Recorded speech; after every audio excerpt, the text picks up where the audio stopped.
Bryce and Sarah Ruth had a father.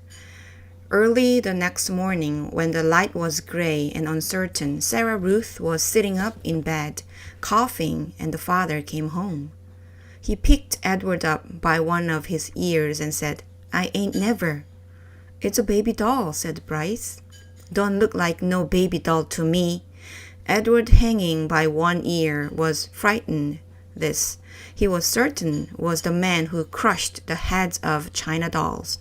"Jangles," said Sarah Ruth between coughs. She held out her arms. "He's hers," said Bryce. "He belongs to her." The father dropped Edward on the bed, and Bryce picked up the rabbit and handed him to Sarah Ruth. "It don't matter anyway," said the father. "It don't make no difference, none of it." "It does so matter," said Bryce. "Don't you sass me," said the father. He raised his hand and slapped Bryce across his mouth, and then he turned and left the house. "You ain't got to worry about him," said Bryce to Edward. "He ain't nothing but a bully. And besides, he don't hardly ever come home." Fortunately, the father did not come back that day. Bryce went out to work and Sarah Ruth spent the day in bed, holding Edward in her lap and playing with a box filled with buttons. "Pretty," she said to Edward as she lined up the buttons on the bed and arranged them into different patterns. Sometimes when a coughing fit was particularly bad, she squeezed Edward so tight that he was afraid he would crack in two.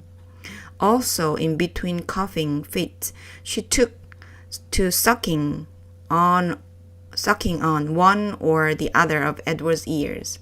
Normally, Edward would have found intrusive, clingy behavior of this sort of annoying, but there was something about Sarah Ruth. He wanted to take care of her. He wanted to protect her. He wanted to do more for her. At the end of the day, Bryce returned with a biscuit for Sarah Ruth and a ball of twine for Edward. Sarah Ruth held the biscuit in both hands and took small, tentative bites. "You eat that all up, honey. Let me hold Jangles," said Bryce. "Him and me got a surprise for you." 네, 전 여기까지 봤고요. 그 마지막 문장에서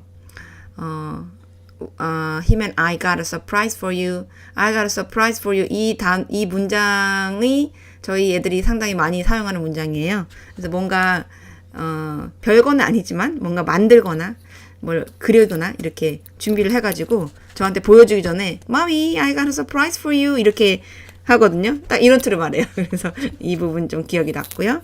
그리고 앞부분에 또 많이 공유를 해줘가지고 잘 들었고요. 그 tentative를 처음에 봤을 때 이 tentative를 일상생활에서 계획이랑 연결돼서 많이 얘기하거든요. tentative plan. 그래서 아직 정해지지 않은 계획, 미정이다 이렇게 할 때 it's a tentative plan. 이렇게 해서 많이 쓰는 거라서 기억이 났습니다. 저는 그 정도 2개 하고 다들 많이 공유해 주셔가지고 네.